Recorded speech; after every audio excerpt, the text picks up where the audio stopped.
अस्मद्गुरुसमारम्भां यतिशेखरमध्यमां लक्ष्मीवल्लभपर्यन्तां वन्दे गुरुपरम्पराम् ஆழ்வார்கள் வாழி அருளிச் செயல் வாழி தாழ்வாதுமில் குறவர்தாம் வாழி ஏகழ்பாறுமுய்ய அவர்கள் உரைத்தவைகள் தாம் வாழி செய்யமறை தன்னுடனே சேர்ந்து. பெரியாழ்வார் தம்போதையாக பாவித்துக் கொண்டு கண்ணபிரானுடைய சேஷ்டிதங்களை எல்லாம் அனுபவித்து வருகின்றவர். யசோதை கண்ணபிரானுக்கு அலங்காரம் செய்ய வேண்டும் என்று நினைத்த பொழுது கண்ணன் தான் பசுமேய்க்க போக வேண்டும் என்று பிடிவாதம் பிடிக்க கவனத்தை மாற்றுவதற்காக காக்கையை அழைத்து கோல் கொண்டு வா என்று சொல்லுவதாக அமைந்திருக்கிற திருமொழிதான் 2ஆம் பத்திலே 6ஆம் திருமொழி. அந்த திருமொழியிலே 8வது பாசுரம். அந்த பாசுரத்திலே என்ன தெரிவிக்கிறார் என்று பார்ப்போம். கீழே 7வது பாசுரத்திலே காக்காசரனுடைய விருத்தாந்தம் சொல்லப்பட்டது. அதாவது பிராட்டியினுடைய திருமுலை தடத்தை தீண்டினான் அல்லவா, உடனே அவனுடைய கண்ணை பறித்தார் எம்பெருமான் என்கிற சரித்திரம். ஆனால் அடுத்ததாக இப்பொழுது 8வது பாசுரத்தில் என்ன தெரிவிக்கிறார் என்னால், இதே போல பிராட்டியினிடத்திலே மற்றொரு அபச்சாரத்தை செய்தவன் ராவணன், அவன் என்ன ஆனான் என்று தெரிவிக்கிறார். அங்கைக்கும் இங்கைக்கும் என்ன வித்தியாசம் என்பதைத்தான் பிள்ளைலோகாச்சாரியர் ஸ்ரீவச்சன பூஷணம் முதலான கிரந்தங்களிலே, முக்கியமாக முமூட்சுப்படி என்கிற கிரந்தத்திலே என்ன தெரிவிக்கிறார் என்றால், இவள் சந்நிதியாலே காகம் தலை பெற்றது, அது இல்லாமையாலே ராவணன் முடிந்தான் என்று காட்டுகின்றார். உண்மையிலே பெருமானும் பிராட்டியும் சேர்ந்திருக்கிற காலத்திலே அபச்சாரப்பட்டான் காகாசுரன். அவனுக்கு என்ன ஆயிற்று என்று கேட்டால், ஒரு கண்ணும் கொண்டான் என்று அவனுடைய ஒரு கண் மட்டும்தான் போயிற்று. ஆனால் பெருமானையும் பிராட்டியும் பிரித்து வைத்து அபச்சாரப்பட்டான் ராவணன். அவனுக்கு என்ன ஆயிற்று என்றால் தலையே போயிற்று என்கிறார். அந்த தலை போன சரித்திரத்தை தான் 7வது பாசுரத்திலே கண் போன சரித்திரத்தை காட்டினவர் இப்பொழுது 8வது பாசுரத்திலே அந்த ராவணனுடைய தலையே போயிற்று என்கிற விஷயத்தை தெரிவிக்கிறார். இலங்கையர் மன்னன் மணிமுடி 10 முடம்பீழா சிலைகால் வளைத்திட்ட மென்ன முடியார் கோல் கொண்டு வா வேலை அடைக்கார் கோல் கொண்டு வா. இந்த பாசுரத்திலே என்ன தெரிவிக்கப்படுகிறது? மின்னிடை சீதை பொருட்டா.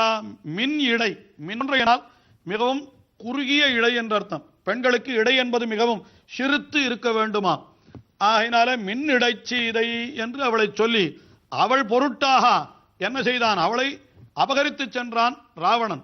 பெருமானையும் பிராட்டியும் பிரித்து விட்டான். அந்த காரியத்தை செய்யலாமா? தாயையும் தமப்பனையும் பிரிப்பது போன்ற கொடிய செயலை செய்தானவன். உடனே எம்பெருமான் என்ன செய்தான்? மன்னன் மணிமுடி 10 முடன் வீழா. அவனுக்கு இருந்த 10 தலைகளிலே இருந்த 10 கிரீட்டங்களும் அப்படியே கீழே விழும்படியாக என்ன செய்தான் ராமபிரான் என்றால், தன்னிகரொன்றில்லா சிலைகால் வளைத்திட்ட. அவன் கையிலே இருந்த வில், அந்த வில் எப்படிப்பட்ட வில் என்றால் தன்னிகரொன்றில்லாத சிலை என்கிறார். சிலை என்றால் வில், தன்னிகரொன்றில்லாத சிலை என்றால் அந்த எம்பெருமான் ராமபிரானுடைய கையிலே இருந்த கோதண்டம். அந்த கோதண்டத்திற்கு நிகராக மற்றொரு வில்லை நாம் உலகத்திலே சொல்லவே முடியாது.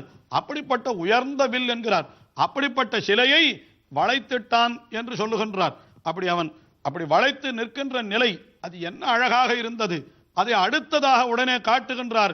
மின் இலங்கு ஆரற்கோர் அப்படின்னா மின்னல் போன்ற, அதாவது நல்ல ஆபரணத்தை அணிந்தவன் போலே அப்படி பிரகாசித்தான் என்றால், அதாவது ராவணனை அழிக்கின்ற காலத்திலே அந்த வில்லை வளைத்து நின்ற வீரஸ்ரீ என்று அந்த வீரத்தினுடைய அழகு அது எப்படி இருந்ததுன்னு கேட்டா, அப்படியே மின்னலையே ஆபரணமாக பூண்டார் போலே அப்படியே ராமபிரான் நன்றாக அந்த ஒளியாலே பிரகாசித்தான் என்று அதை தெரிவிக்கிறார். இந்த இடத்துல மின்னிலங்காரற்கோர் கோல் கொண்டு வா.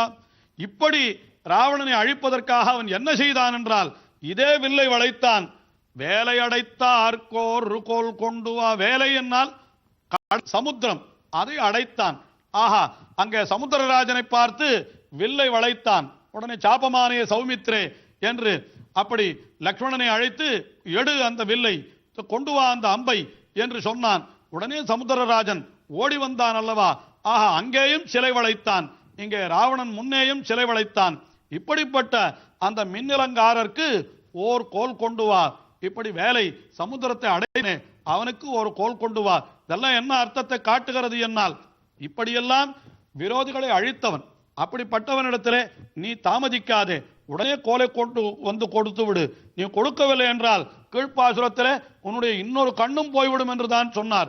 ஆனால் இங்கே அவனுக்கு கண் மட்டும்தான் போயிற்று. ஆனால் அதைவிட கொடிய அபராதம் செய்த ராவணனுக்கு தலையே போயிற்று. அதையும் நீ நினைவிலே வைத்துக்கொள் என்று அந்த காகத்தை பார்த்து சொல்லுவதாக இப்படி இந்த பாசுரத்திலே அமைந்து நமக்கு அர்த்தம் காட்டப்படுகிறது.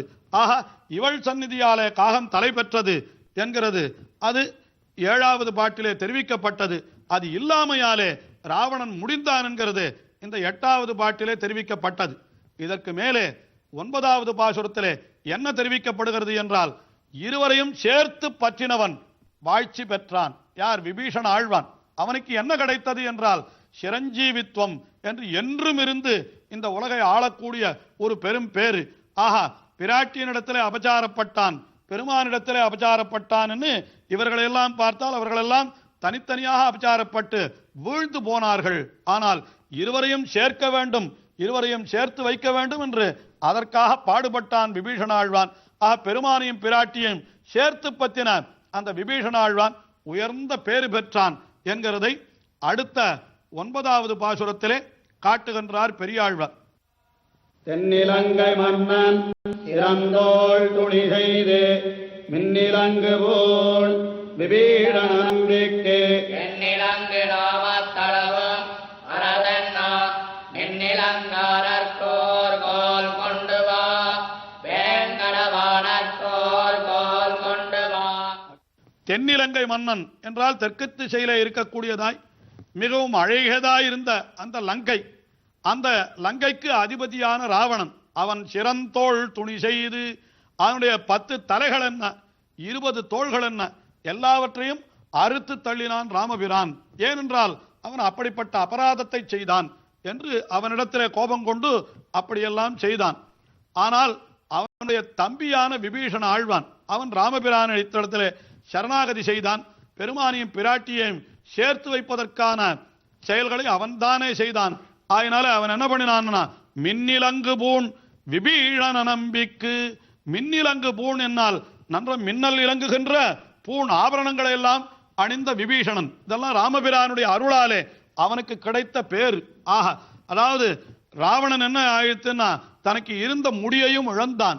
ஆனால் விபீஷண ஆழ்வான் பெருமானை பற்றியினாலே இல்லாத பிரகாசத்தையும் அவன் பெற்றான் என்று நாம் உணரும்படியாக சொல்லுகிறார். அந்த அவன் இருந்த முடியை அபச்சாரத்தாலே இழந்தான். ஆனால் சரணாகதி பண்ணினபடியினாலே மின்னிலங்கு பூண் விபீஷண நம்பிக்கு அவனுக்கு ராஜ்யத்தை கொடுத்தான் பகவான். கொடுத்து என்ன செய்தான் என்றால் எண்ணிலங்கு நாமத்தளவும் அரசு என்றா என்கிறார்.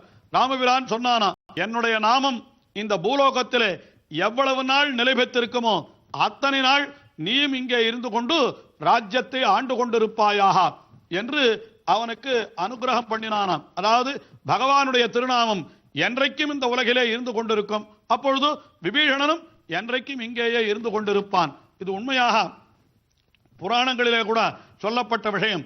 அதாவது 7 பேர் சிரஞ்சீவிகள் என்று சொல்லுவார்கள்.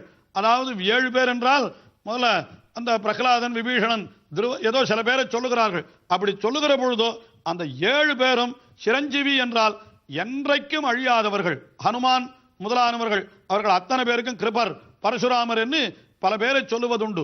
அதிலே இந்த விபீஷண ஆழ்வான் என்றைக்கும் இருப்பவன். அவன் ஒரு நாளும் அவன் அழிவதே கிடையாது.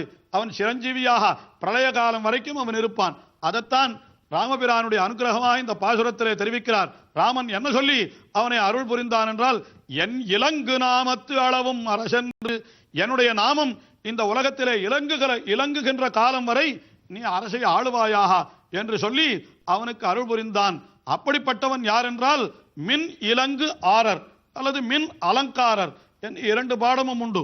ஆஹா, மின்னல் போன்ற அலங்காரத்தை உடையவர் அப்படிப்பட்ட ராமபிரான். அப்படிப்பட்டவனுக்கு ஓர் கோல் கொண்டா என்று அந்த ராமபிரானுடைய பெருமையை சொன்னார். அந்த ராமபிரானை இன்றைக்கு நாம் சேவிக்க வேண்டும் என்றால் எங்கே போய் சேவிக்கலாம் என்றால், வேங்கடவானற்கோர் கோல் கொண்டு வா. திருவேங்கடமலையிலே அவனேதான் திருவேங்கடமுடையானாக எழுந்தருள் இருக்கிறான். அது மட்டுமல்ல, இன்றைக்கும் நாம் திருவேங்கடமுடையான் சந்நிதிக்குள்ளே சென்றோமானால் அங்கே கர்ப்ப கிரகத்துக்குள்ளே மலையப்பன் என்கிற உற்சவருக்கு பக்கத்திலேயே மற்றொரு உற்சவரும் எழுந்தொழியிருக்கிறார். ராமபிரான் எழுந்தொழியிருக்கிறார் திருவேங்கட மலையிலேயே. ஆஹா, அப்படி விபீஷண ஆழ்வானுக்கு அருள் புரிந்த ராமபிரான் திருவேங்கட மலையிலே எழுந்தொழியிருக்கிறான் என்று அதையும் நாம் உணரும் வண்ணமாக இங்கே அப்படி ஆழ்வார் அற்புதமாக பாசுரத்திலே காட்டுகின்றார். மின்னிலங்காரர்கோர் கோல் கொண்டு வா வேங்கட வாணன், வேங்கட வாழ்நன் என்பது வாணன் என்றாகிறது. அங்கே வாழ்பவன், அங்கே எழுந்தருளியிருப்பவன். அவன் எப்படி எண்ணிலங்கு நாமத்தளவும் என்று சொன்னார் போலே அந்த நாள் வரை திருவேங்கடமுடையானாகவும் அங்கே சக்கரவர்த்தி திருமகனாகவும் எம்பெருமானும் எழுந்தருளியிருக்கிறானே, அதை தெரிவிக்கிறார் இந்த பாசுரத்திலே. இப்படி இத்தனை பாசுரங்கள் 9 பாசுரங்களாலே அந்த கண்ணபிரானுக்கு கோல் கொண்டு வா பசுமைப்பதற்கு என்று அந்த காக்கையை பார்த்து யசோதை சொன்ன சொல் அதைத்தானே இவரும் சொன்னார் என்று அந்த விஷயத்தை கடைசியிலே 10வது பாசுரத்திலே தெரிவிக்கிறார் பெரியாழ்வார்.